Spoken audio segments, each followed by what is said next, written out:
جو long march کی نوعیت ہے جی وہ سب کو جمع کیا جائے گا، پنجاب، بلوچستان، سندھ، ان سب کو جمع کیا جائے گا لاہور میں،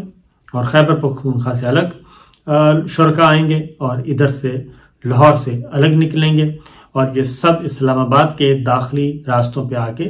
قیام کریں گے۔ اب ان کا جو مین ان کا ہے، سب کے سب جمع ہونے کے بعد ان کا ہے جی پنڈی پہنچیں گے یہ، کیونکہ پنڈی تک پنجاب کا حصہ ہے، وہاں تک پہنچنے میں کوئی دشواری نہیں ہوگی۔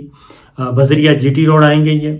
اور جی ٹی روڈ سے لوگوں کو ساتھ ملاتے آئیں گے، راستے میں خان صاحب تقاریر بھی کریں گے۔ آہستہ آہستہ یہ قافلہ جو ہے وہ پہنچے گا راول پنڈی، اور راول پنڈی میں آ کے پڑاؤ ڈالا جائے گا۔